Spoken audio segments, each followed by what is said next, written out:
Okay, so it is a pivotal day, and tomorrow is also going to be an even more important day in terms of America's political system and the future of America as we know it.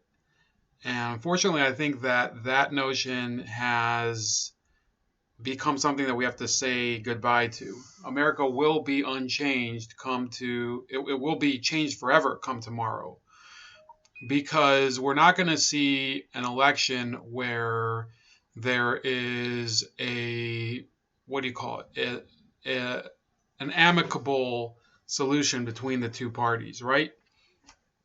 So to start it off, today is the Georgia Senate runoff, and the two seats in Georgia up for grabs are being contested by Kelly Loeffler and David Perdue, the two incumbents who are GOP members, and Raphael Warnock and John Ossoff, who are the Democratic candidates.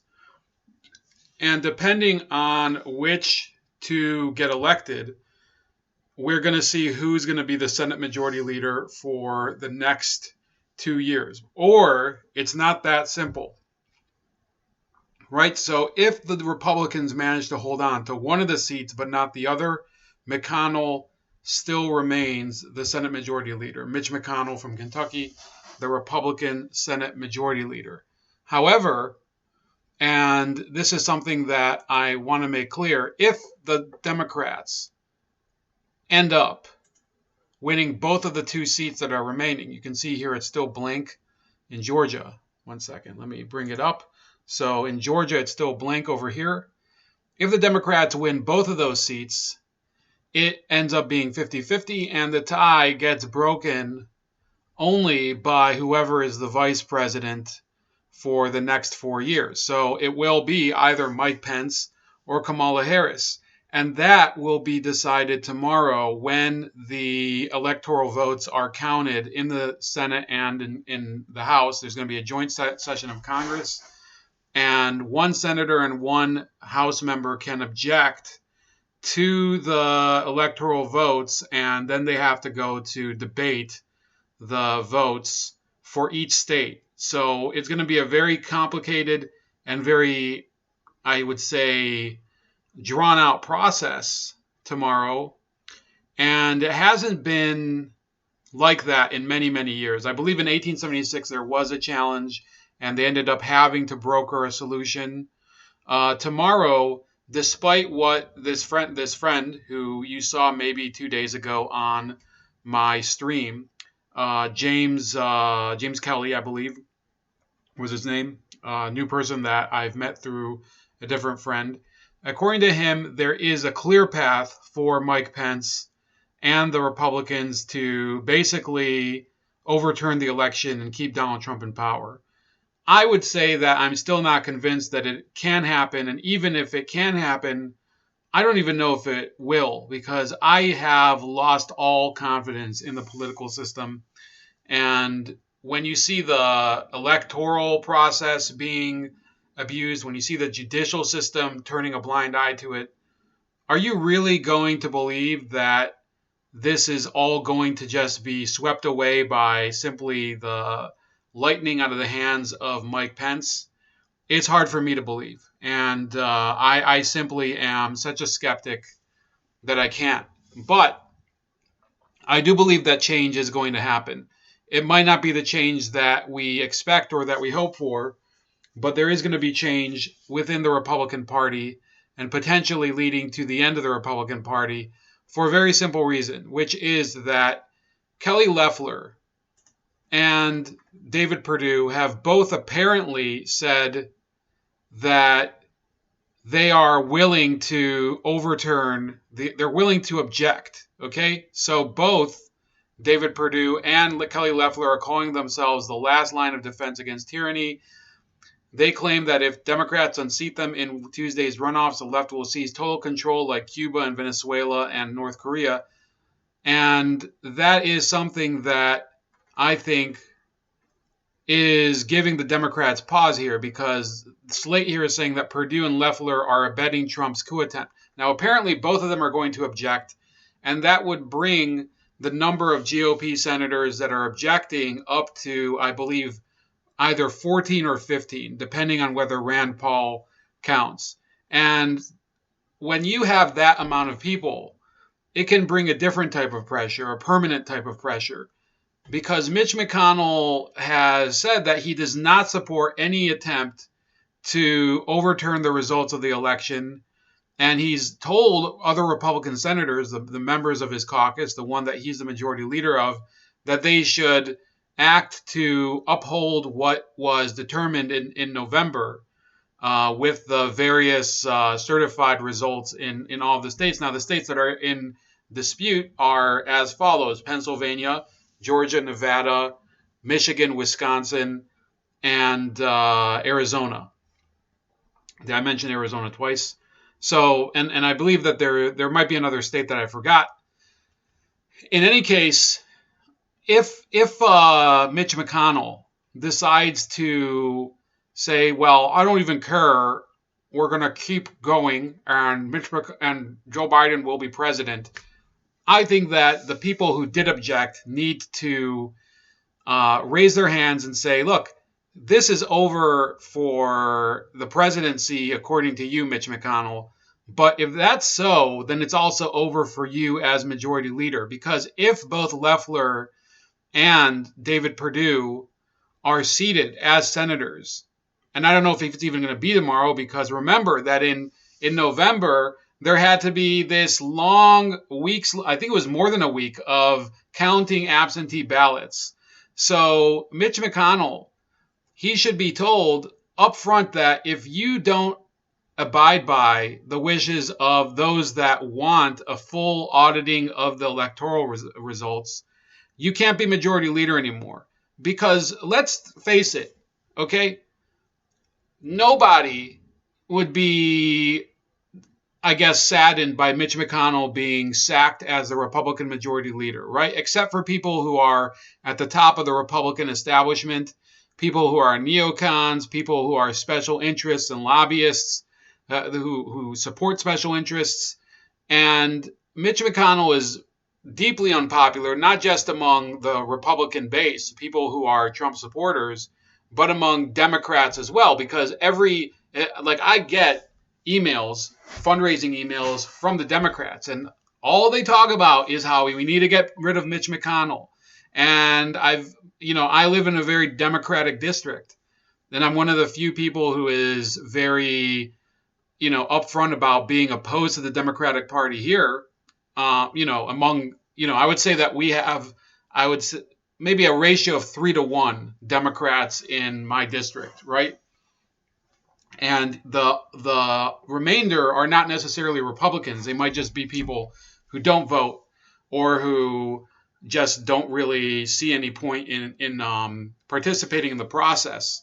So Mitch McConnell, in my opinion, this is the day when you say to him, the 12 people who have already announced that they're going to object through the Ted Cruz process, Josh Hawley, who announced separately, Loeffler and Perdue, who said that they will also object if they get seated, and possibly Rand Paul.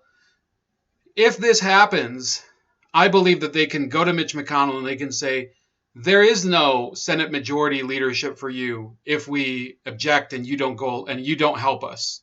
You are finished as our Senate majority leader. Remember that the Senate majority leader needs to be elected through a caucus vote, both through a caucus vote and through a full quorum of the Senate. And once the full quorum of the Senate is in session, and the Democrats have 48 seats, possibly 50 seats, but let's assume for a moment that they get 48 seats, and there's 2 seats that are still not counted because the election isn't over tomorrow, and the Republicans have 50 seats, they can basically say, look, we're denying you our votes, and it doesn't even take all 14 of them. It could take just as little as 4 or 5 of them, right? You could end up having a situation where Chuck Schumer is given the Senate Majority Leader title, even though he doesn't have a majority, right?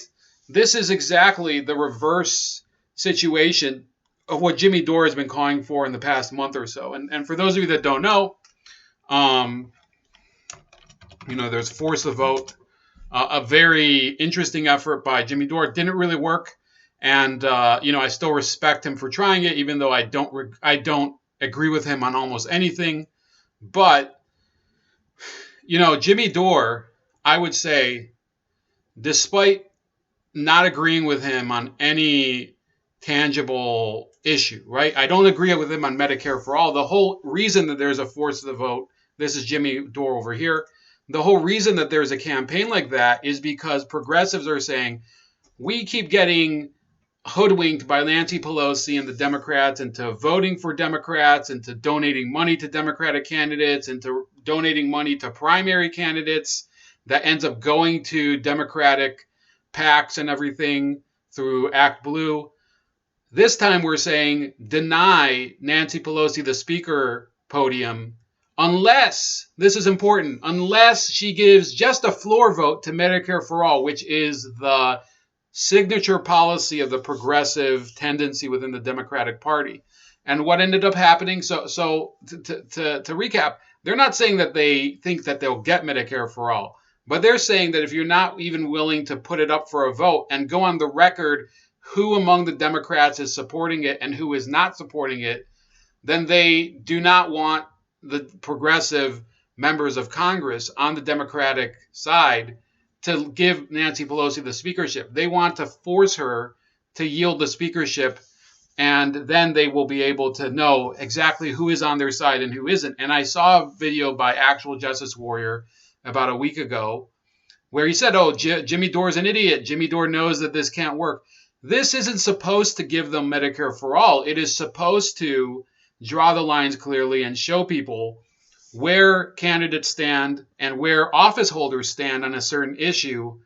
And people should be applauding Jimmy Dore for his, for his balls, for his courage in sticking up to an entire political establishment within the left and sticking up for a policy that he believes is right. It's a policy I disagree with heavily. It's probably one of the policies that I most disagree with, and I'm willing to say that. But the Democrats who aren't willing to have a vote aren't willing to say that. So kudos to Jimmy Dore. I don't think we could ever really be in polite company with each other because he doesn't really get along with people who are conservative or libertarian in my case. But good for him. Although he did have Ron Paul on one time. But in any case, Force the Vote is exactly what we need to do to Mitch McConnell as people who are on the right. And people like Ted Cruz, who's leading the effort, and people like Marsha Blackburn, the Tennessee senator, and Josh Hawley. And I think that would be enough. But let's say, I think you might even need 4. But you could get technically a group of 5 senators. So Hawley, Cruz, Blackburn, Ron Johnson of Wisconsin, and there's going to be a couple others seated. There's going to be one from Wyoming. There's going to be the second senator from Tennessee, Bill Hegarty, tomorrow. All of those can just raise their hands and say, yeah, we're just not going to, or not raise their hands and say, no, we don't have a preference, right? It doesn't matter if it's Mitch McConnell or Chuck Schumer, because in many cases, it really doesn't matter, right? Mitch McConnell is only dependable on certain issues, right? And on an issue that is of prime importance, the integrity of the electoral system, he's basically willing to say, yeah, I don't really care. It's not important enough for me, for Mitch. So that's really what I would say should be the foundation of what we're doing here. And what I want to say now is that it can be the beginning, right? Let's say Donald Trump leaves office later this month, and we have to start fresh as people who supported him, people who wanted to change the political system, end the neoconservative grip on conservatism, and move towards a more participatory form of voting and electoral politics in the country. So basically, I would say that it starts with getting rid of Mitch McConnell. He has to be the first head to fall. And the Democrats will cheer when that happens. But believe me, they'll have no reason to cheer. But let's say that Mitch McConnell remains as the Senate Majority Leader, or he remains as the Republican caucus leader, right? Because for whatever reason, the Republicans decide, oh, we're just going to keep him as leader. Then you would still have the Democrats. They would have the majority leadership, but it would be completely ineffective. The Senate would be completely gridlocked, right? That's what happens when there's three parties and none of them has a majority. Effectively, you end up seeing that people are,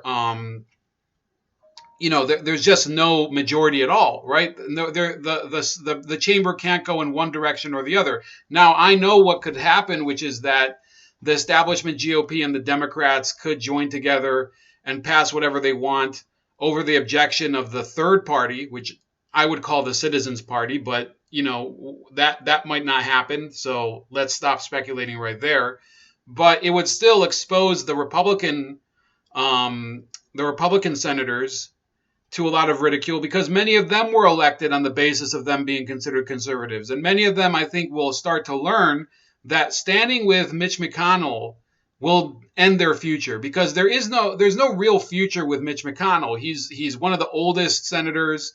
He is, he's been in office for a very long time, and there's no national momentum behind him, really. In fact, you could say that he was lucky to have Donald Trump in his corner in order to have him preserve his majority position in 2018, right? And in 2020, potentially. Now, in 2022, there's going to be an election for governor in Georgia. This is the next domino that has to fall. And I believe, if the party hasn't split yet, that Republican voters need to get behind Doug Collins. It says that he's a potential candidate to run in primary Brian Kemp. And there's already a poll that's been held by Trafalgar that says that he would defeat Brian Kemp by a 20-point margin. Now, that's on January 2nd. So do you realize what that even means? That Brian Kemp would be basically annihilated. A governor who was only a couple years ago, he was swept into power in a very, by a narrow margin, but by actually many more voters than had voted for his predecessor, right? 600,000 people voted for Brian Kemp that hadn't voted in 2014, right? In 4 years, he will have exhausted that, and he'll probably be swept out of office. That's the next thing that has to happen. And along with him, Secretary of State Brad Raffensperger. And the people that replace them need to be people who are committed, committed in fact that they are willing to put their names on paper, like with the contract with America that Newt Gingrich put forward. Yes, I know Newt Gingrich isn't exactly the paragon of virtue, but I'm saying the concept has to hold. You put your name to the paper and you say, this is what I commit to. I commit to the Second Amendment. I commit to the First Amendment. I commit to lowering taxes. I commit to resisting efforts to outsource jobs overseas. I commit to fighting against the surveillance state that's violating the rights of Americans every day. I commit to preventing future wars that are not for national security. And that, I think, is the basis for the revolution in the Republican Party. It's going to go beyond Georgia. I hope it goes to my state in Ohio. And it might happen within the Republican Party. It might mean that we have to have people split off from the Republican Party and form a third party, like I said. But yeah, I think that my Senator Rob Portman here in Ohio, he needs to be replaced, because nobody is going out into the streets and putting out, nobody's marching for Rob Portman here in Ohio. Nobody is doing, caravans on the highway for Rob Portman.